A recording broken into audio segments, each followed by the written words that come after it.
Hello students, welcome to our YouTube channel Dream Hub. Last के lecture में हमने पढ़ा था अशोका के बारे में। अशोका जो कि मौर्य एम्पायर के सबसे ग्रेटेस्ट रूलर माने जाते हैं, उनके बारे में हमने लास्ट लेक्चर में डिस्कस करा था, जिसमें हमने अशोका की लाइफ के बारे में पढ़ा था और जो अशोकान की जो इंस्क्रिप्शंस थी उनके बारे में पढ़ा था। साथ ही कलिंग वॉर के बाद में जो मौर्य एम्पायर था उसमें क्या क्या चेंजेस आए और क्या क्या इम्पैक्ट पड़ा, उसके बारे में हमने लास्ट लेक्चर में डिस्कस करा था। आज के इस लेक्चर में हम डिस्कस करने वाले हैं इंटरनल पॉलिसी एंड बुद्धिज्म, यानी कि जो ग्रेट अशोका थे उस समय जो भी इंटरनल पॉलिसी थी, जो मौर्य एम्पायर था उस राज्य के अंदर कौन सी पॉलिसीज बनाई गई, साथ ही जो बुद्धिज्म है, जो बुद्धिज्म का बढ़ावा किया था, बुद्धिज्म धर्म को बढ़ाया था, उसकी प्रैक्टिसेस कैसे करी गई थी, वो इस लेक्चर में डिस्कस करने वाले हैं। Ashoka was converted to Buddhism as a result of the Kalinga war. अब जो अशोका थे, जैसे ही कलिंग वॉर हुआ उसके बाद में अशोका ने बौद्ध धर्म के अंदर दीक्षा ले ली, यानी कि बौद्ध धर्म के अंदर कन्वर्ट कर लिया था अशोका ने अपना धर्म कलिंग वॉर के बाद में। According to tradition he became a monk, made huge gifts to the Buddhist and undertook pilgrimages to the Buddhist shrines. अब एक ट्रेडिशन, एक परंपरा है, उसके अकॉर्डिंग बताया जाता है कि जो अशोका थे कलिंग वॉर के बाद में मॉन्क बन गए थे। किसमें? बौद्ध धर्म के अंदर जो मॉन्क है वो बन गए थे अशोका, और उन्होंने बुद्धिस्ट के लिए, बौद्ध लोगों के लिए, जो बौद्ध मॉन्क थे, बुद्धिस्ट मॉन्क्स, उनके लिए कई सारे बड़े बड़े गिफ्ट्स दिए, उनको कई सारे दान दिए। साथ ही उन्होंने पिलग्रिमेज, जो तीर्थ स्थान होते हैं, उस जगह भी शरण ली कि उन्होंने, अशोका ने उस जगह रहने लग गए थे, ऐसा बताया जाता है। According to tradition the third Buddhist council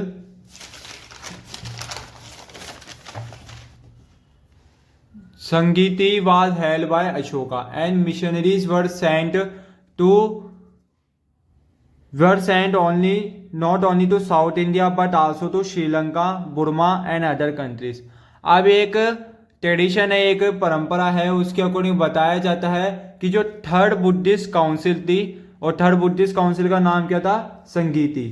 तो जो संगीति थी उसके अकॉर्डिंग अशोका है, उनके बारे में ये बताया जाता है कि अशोका ने मिशनरीज भेजे थे, सिर्फ साउथ इंडिया के अंदर ही नहीं बल्कि जो दूसरे कंट्रीज है, जैसे श्रीलंका हो गया और बुर्मा हो गया, और भी कंट्री से अलग अलग, उस जगह अशोका ने मिशनरीज भेजे। मिशनरीज का मतलब है धर्म प्रचारक, यानी जो बौद्ध धर्म है उनका प्रचार करने के लिए कई सारे मिशनरीज भेजे थे अशोका ने।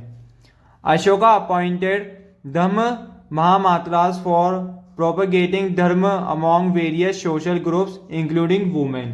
अब जो अशोका थे उन्होंने धर्म महामात्र एक ऑफिसर अपॉइंट करा, जिसके अकॉर्डिंग उन्होंने धर्म को प्रोपोगेट करना स्टार्ट करा, यानी कि धर्म का प्रचार करना स्टार्ट करा। जितने भी सोशल ग्रुप्स थे, समाज के जितने भी ग्रुप थे, उसके अंदर धर्म का प्रचार करा। साथ ही चाहे से वो वुमेन भी हो, औरत भी हो, उनमें भी धर्म का प्रचार किया गया। He also appointed rajukas for administration of justice in his empire. अब जो अशोका थे उन्होंने एक ऑफिसर को अपॉइंट करा था जिसको राजुक्स नाम दिया गया, और जो राजुक था उनकी ड्यूटी ये हुआ करती थी, जो एडमिनिस्ट्रेशन था, जो शासन था, उसके अंदर जस्टिस बना के रखना, यानी जो शासन है उसके अंदर, जो एम्पायर है, राज्य है, उसके अंदर जस्टिस बनाने का काम था राजुस का, यानी कि न्याय करने का काम। He forbade killing certain birds and animals and completely prohibited the slaughter of animals in capital. अब जो अशोका थे उन्होंने कंप्लीटली जो बर्ड्स और एनिमल्स है उनकी किलिंग को फॉरबेड कर लिया। फॉरबेड मीन्स उनकी किलिंग को रोक दिया, और साथ ही उन्होंने एनिमल्स के जो स्लॉटर थे उनको भी प्रोहिबिट कर दिया, यानी कि जो एनिमल को बांध कर रखा करते थे या जो शिकार करते थे जानवरों का, उनको भी बंद कर दिया, उनको भी रोक दिया अशोका ने। His teaching were meant to strengthen the institution of family and the existing social classes। अब जो अशोका थे उनकी टीचिंग्स जो थी, जो सिखाते थे वो उस वजह से जो भी फैमिली थी उसके अंदर बढ़ावा हुआ और साथ ही जितने भी सोशल क्लासेस थी उसके अंदर भी मजबूती आई उनकी टीचिंग से। He never said that they would attain nirvana which was goal of Buddhist teachings. अब अशोका है, उन्होंने कभी भी जो निर्वन प्रैक्टिस होती है बौद्ध धर्म के अंदर वो कभी भी परफॉर्म नहीं करी और जो बुद्धिस्ट टेक्स्ट के टीचिंग के लिए सही मानी जाती है निर्वन, उसको कभी भी अशोका ने परफॉर्म नहीं करा। जिस तरह जो गौतम बुद्ध थे उन्होंने निर्वन की जो प्रैक्टिस थी उसको परफॉर्म करा था, यानी कि उन्होंने समाधि ली थी, लेकिन अशोका ने नहीं ली थी। अशोकास प्लेस इन हिस्ट्री। अब जो इतिहास है उसके अकॉर्डिंग अशोका को किस हिसाब से जाना जाता है, उनको क्या दर्जा दिया जाता है और कैसा राजा बताया जाता है, वो है इसमें। Ashoka has a number of achievements to his credit. अब जो अशोका थे उनके पास कई सारे अचीवमेंट्स थे, उन्होंने कई सारी चीज़ें अचीव करी, हासिल करी थी। He was certainly a great missionary ruler in the history of ancient world। अब आज का जो इतिहास था, प्राचीन इतिहास, एंशियंट हिस्ट्री, उसके अंदर जो अशोका है उनको एक बहुत ग्रेट मिशनरी रूलर बताया गया है। ग्रेट मिशनरी रूलर इसका मतलब है कि वो एक ऐसे राजा थे जिन्होंने देश को, अपने जो प्रजा थी उनको संभालने के साथ साथ धर्म का भी प्रचार करा था, इसलिए इनको ग्रेट मिशनरी रूलर बताया गया है। Ashoka work with great zeal and devotion to his mission and achieved a lot both at home and abroad। अब जो अशोका है उन्होंने जो भी काम किया वो बहुत ग्रेट झील और डिवोशन से, बिल्कुल मेहनत और लगन से काम करा और अपने जो देश है, जो राज्य है उसको संभाला, और उन्होंने कई सारे मिशन भी अचीव करे। और सिर्फ घर के अंदर ही, घर मीन्स जो होम मीन्स जो देश था जिस जगह उनका एम्पायर फैला हुआ था, सिर्फ उसी जगह नहीं एब्रॉड बल्कि दूसरे देशों में भी उन्होंने कई सारे अचीवमेंट हासिल करे थे।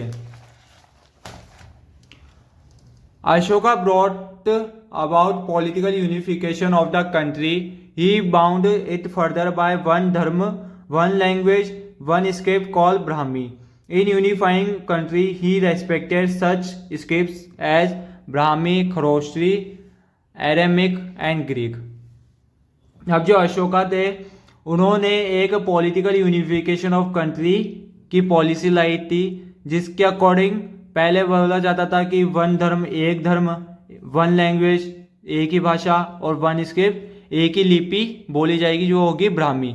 लेकिन बाद में जैसे ही उन्होंने यूनिफाई कर दिया कंट्री को, मतलब कि कंट्री को एकजुट करा, मतलब एक भावना लगाई कंट्री के अंदर, उसके अकॉर्डिंग जितने भी स्क्रिप्ट थी, जितने भी लैंग्वेज थी, जितने भी रिलीजन थे, सबको रेस्पेक्ट करते थे। कौन? अशोका।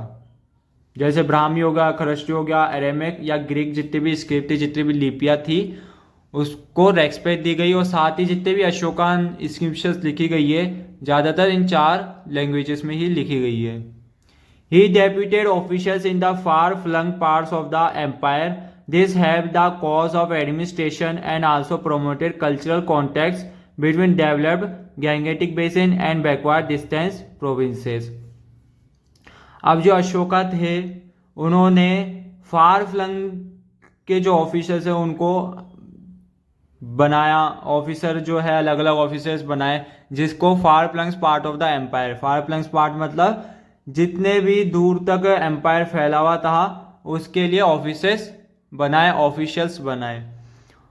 और इसी वजह से जो एडमिनिस्ट्रेशन था, जो शासन था, और जो भी कल्चरल कॉन्टेक्स्ट थे जैसे गंगेटिक बेसिन के और बैकवर्ड डिस्टेंस प्रोविंसेस, मतलब जो छोटे छोटे प्रोविंसेस थे या जो गंगेटिक बेसिन के जितने भी प्रोविंसेस थे उनको भी आसानी से उनके अंदर में ले लिया गया था।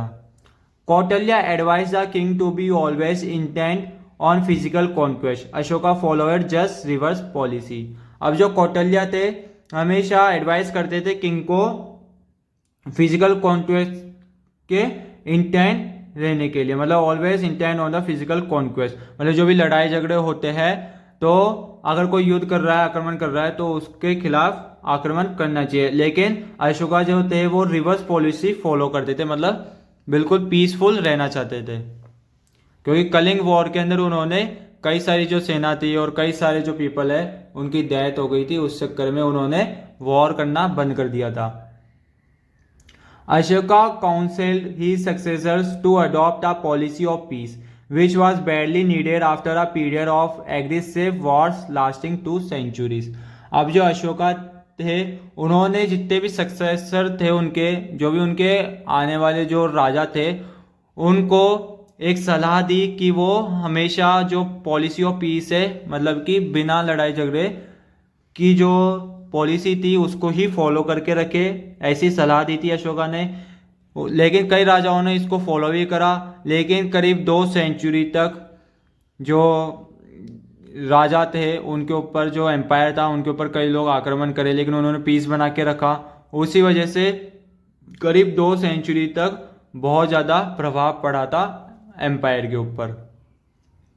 Although he possessed sufficient resources and certainly maintained a huge army, he did not wage any war after conquest of Kalinga. अब जो कलिंग जो ये थे अशोका, उन्होंने कई सारे सफिशिएंट रिसोर्सेज को प्राप्त करा, कई सारे रिसोर्सेज जो थे, प्रोविंसेस थे, उनको प्राप्त करा, और साथ ही एक बड़ी आर्मी को भी मेंटेन आसानी से कर पा रहे थे अशोका। और जो कलिंग वॉर था, कलिंग वॉर का कॉन्क्वेस्ट हुआ था, उसके जो युद्ध हुआ था कलिंग वॉर, उसके बाद में भी उन्होंने आर्मी को अच्छी तरह मेंटेन करके रखा था। Ashoka's policy could not convert his neighbours for support on the north western frontier for his empire within 30 years of Ashoka's exist from power in 232 BCE। अब देखो अशोका जो था, अशोका ने जो पॉलिसी थी वो जितने भी नेबर्स थे, उनकी जितनी भी नेबरिंग कंट्री थी, उसको ऊपर लागू नहीं हो पाई, और सारे जो कंट्री थी, जो जितने भी नेबर कंट्रीज थी, वो सब एकजुट होकर जो मौर्य एम्पायर था उसके ऊपर हमला कर दिया था। North western frontier of his empire, जो नॉर्थ और वेस्टर्न पार्ट था मौर्य एम्पायर का, उस जगह जितने भी नेबरिंग कंट्रीज थी, जितने भी नेबरिंग जो स्टेट्स थे, उन्होंने एकजुट होकर एक साथ मिलकर हमला कर दिया था। और अशोका जो थे उन्होंने करीब 30 साल तक जो सिंहासन था, जो थ्रोन था, उसके ऊपर रहे, और 232 BC के अंदर लास्ट था उनका जो टाइम था, टाइम पीरियड 232 BC का था अशोका का।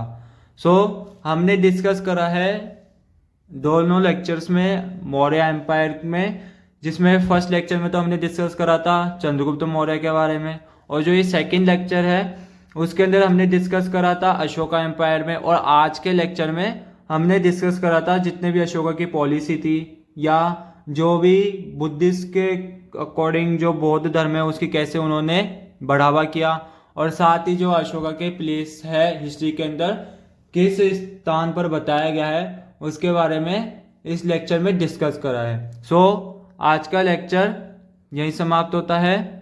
अगर आपको वीडियो अच्छी लगी हो तो लाइक करें, चैनल पे नए हैं तो सब्सक्राइब करें। Thanks for watching.